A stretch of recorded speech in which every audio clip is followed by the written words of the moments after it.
વાચનનું શીર્ષક છે પહેલાં ભગવાનને રાજી કરવું. આપણે હંમેશા આપણા સાચા સ્વભાવ અનુસાર માતાજીના દિવ્ય બાળકો બનવા યત્નશીલ થવું જોઈએ. બીજાઓ આપણને દુભવવા માટે શું કરે છે એ મહત્વનું નથી. આપણે તો સામે કરુણા અને ક્ષમા જ આપવાની છે.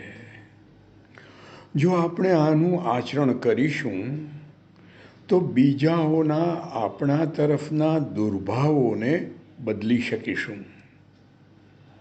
હૃદયપૂર્વકની નિષ્ઠા સાથે આપણે સૌ તરફ પ્રેમ અને મૈત્રીનો હાથ લંબાવવો જોઈએ. જો એ હાથને હડસેલી દેવામાં આવે તો, અથવા તો જેટલી વાર હડસેલી દેવામાં આવે તેટલી વાર ફરીથી લંબાવવો જોઈએ. અને આમ છતાં તે વ્યક્તિ તમારો ઇનકાર કરવાનું ચાલુ રાખે તો થોડા સમય માટે પાછા હટી જાઓ. પરંતુ મૂક ભાવે તમારા પ્રેમભર્યા આંદોલનો તેના તરફ મોકલવાનું ચાલુ રાખો. જ્યારે તક મળે ત્યારે મૈત્રીનો હાથ ફરીથી લંબાવવા માટે તૈયાર રહો.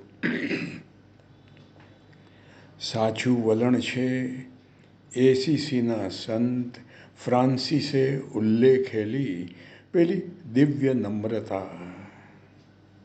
તેમણે કહ્યું હતું, નિંદા, ટીકા અને આક્ષેપોને વળતો જવાબ આપ્યા વિના મૂક ભાવે સહન કરી લો. પછી ભલેને એ તદ્દન ખોટા અને અયોગ્ય હોય. આપણે માટે જે કહેવાયું હોય તે સાચું ન હોય તેમ છતાં, આપણને તે અયોગ્ય લાગે તેમ છતાં જો આપણે દલીલ કર્યા વગર કે વળતો જવાબ આપ્યા વિના તેનો સ્વીકાર કરીએ, તે સહી લઈએ, તો આપણે આધ્યાત્મિક રીતે ઉદાત્ત બનીએ છીએ. ન્યાય કરવાનું કામ ભગવાન પર છોડી દો. જે ભગવાનને પામવા માગે છે તેણે પહેલાં ભગવાનને રાજી કરવા પ્રયત્ન કરવો જોઈએ અને નહીં કે મનુષ્યને. ખુલાસો આપવાનો એક સમય હોય છે. એ જ રીતે ચૂપ રહેવાનો પણ એક સમય હોય છે. તેનો આધાર સંજોગો પર રહેલો છે. પરંતુ કોઈ પણ સંજોગોમાં સામો જવાબ આપવાનો સમય કદાપી હોતો નથી. ભગવાનથી આપણી ભૂલોને સંતાડવાનો કોઈ જ અર્થ નથી. કેમ કે તેઓ અંતર્યામી છે, બધું જાણે છે. આપણે વિશ્વાસપૂર્વક તેમને આપણી બધી ભૂલો કહી દેવી જોઈએ અને તે સુધારવા તેમની સહાય લેવી જોઈએ. ભગવાન નિત્ય વિશ્વવ્યાપી હોવાથી આપણો સદાયનો સાથી છે.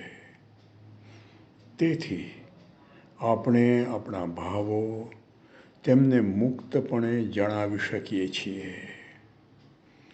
તેઓ આપણને આપણે જેવા છીએ તેવા જુએ છે અને સ્વીકારી લે છે.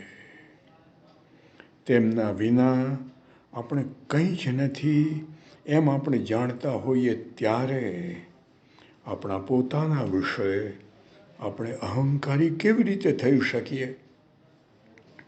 એકવાર આપણને એની પ્રતીતિ થઈ જાય પછી તેમની નજરોમાં પૂર્ણ બનવાની આપણી અંદર એક સતતની મથામણ શરૂ થઈ જવી જોઈએ.